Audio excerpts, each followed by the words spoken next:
this is your first time doing a rep versus retail with me, personally, I don't like to just point out the differences. I believe that my 5-year-old daughter could just do that. If you had a retail in hand, a verified retail in hand, and you had this one in hand, anybody could tell the differences. What I'm going to try to point out is the facts. The things that if you did not have a verified retail in hand, you could still tell on the replica that it was a replica. So here we go.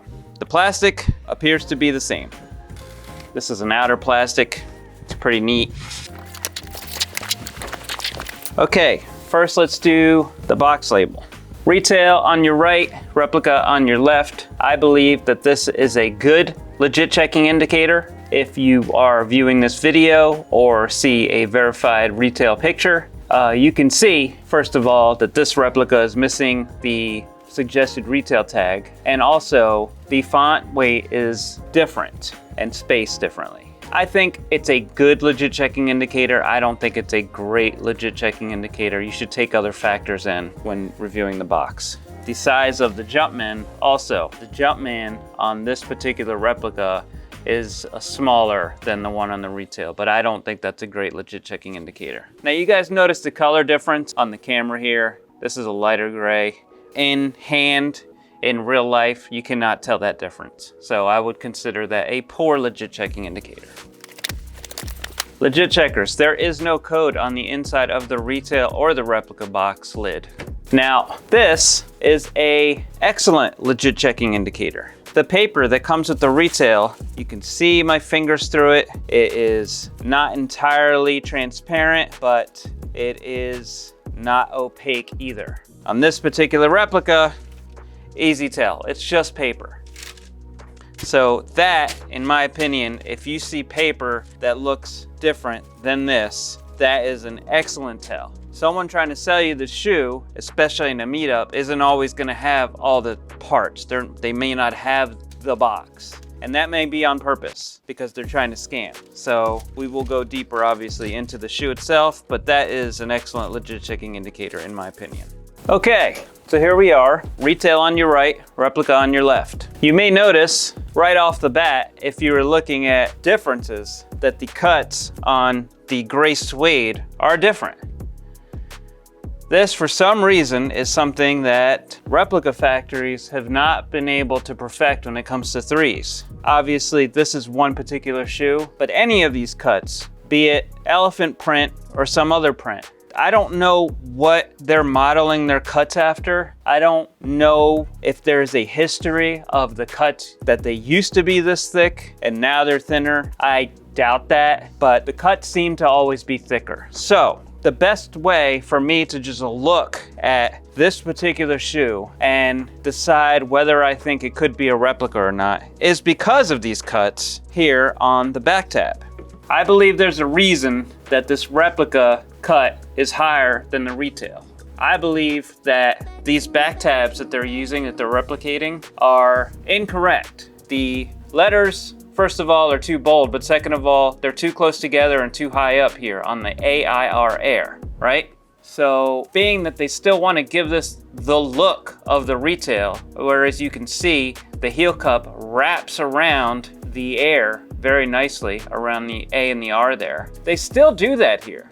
They're just doing it with the wrong back tab, or at least an inaccurate back tab. So typically, when I am trying to legit check just by pictures off of replica versus retail on this shoe, or a lot of threes, I always want to see what the back tab looks like. I want to see this heel cup. I want to see where it ends up around the Air. And I want to decide if it looks like the A and the R are too close together and the heel cup is too high up. So these suede cuts, in my opinion, are a very good legit checking indicator in conjunction with the back tab. I would like to note that on this particular replica, there are some differences, but some of these I would not consider good legit checking indicators if you only have the replica in hand. Number one, the composite leather is a different kind of tumbled. There is the retail. There is a tighter, shallower tumble on the composite leather. And on this particular replica, the composite leather is bigger and it's deeper. Another difference, which could just be this particular replica, is there is a green tint in all of the yellowing pieces of plastic. So the best example of that is the back tab. If I told you there was a green tint there, I think you could see it now, especially compared to this. And it's the same with the lace holes. Now, as far as color matching goes, the paint is dead on. The nap is dead on, the color is dead on, this color is dead on. I mean, this midsole paint is dead on. A lot of these things are dead on. You could argue that the paint job on this Nike is a little sloppier, but by the way, this has been worn once. So none of these things I would consider good legit checking indicators. I want to get into the tongue for a second. I want to bring in this one here. Replica on your left, retail on your right. And I would like to point out the difference in the size of the logos here for the Maniere.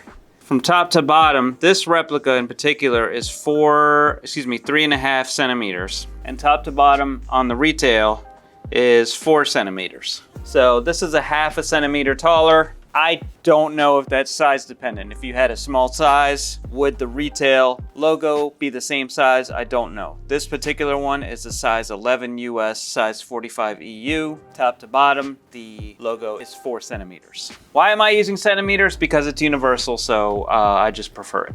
Now, I discovered the insides of these shoes are extremely similar. Nothing really to report about differences.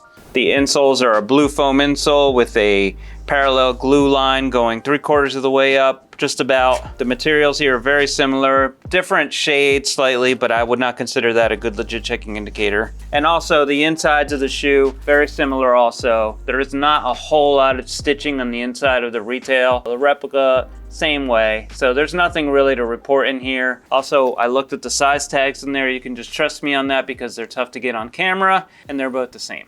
Another good legit checking indicator, in my opinion, if the scammer is unwise enough to have a hang tag with it. This particular hang tag is the replica hang tag. This hang tag is the retail hang tag. Now, as you can see, there's spacing in between the letters, especially on the I and the K, and there is not here. They're all kind of shoved together.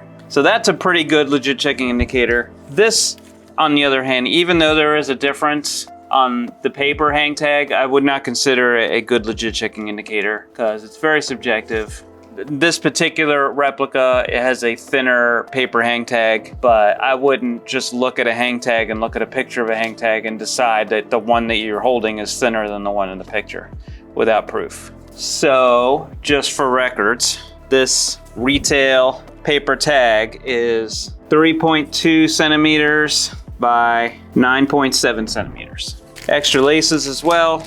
Take a look at those real quick. The retail laces say work. I believe the other one says harder. Yes, harder. And the laces don't say anything on the aglets. Then the replica off-white laces, they do say work harder on them. Let me see if there's a font difference. I mean, there is a font weight difference, but I would not hold that to be a good legit checking indicator. It's so close. Oh, and one last thing before I do the UV check. Let's talk about the Jumpman on the tongue. I've seen some comments making fun of the Jumpman because he got that booty. And it's true, he does got that booty, okay? I'm not gonna lie there. But the retail one, he got that booty too, okay? So let's not act like that booty is just replica specific. The booty is the booty. Now let's do a UV check. First, the retail. So what's coming up there is just the threads. Those are not guidelines. We've got glue, which in this day and age means more likely it's a retail. Right shoe completely clean, except for glue. Left shoe completely clean except for glue. Now here's the replica. I'm gonna turn off a couple lights because I already know there's guidelines I want to show you. Plenty of guidelines to be seen on this particular pair. So in my opinion, this is a decent legit checking method as well. If you have the benefit of a blacklight available. I would like to always mention that don't let the blacklight be your be-all end-all, because there are excellent replicas out there that have no guidelines at all. So always try to use other methods as well. But if you see guidelines, even if it's a retail, it could be doubtful if you're in the market of purchasing it. It does happen on retails, but if you're buying it in the secondary market and I was your friend and I was with you, I would advise you against it, even if the seller had proof of purchase that was solid, because it could still be iffy.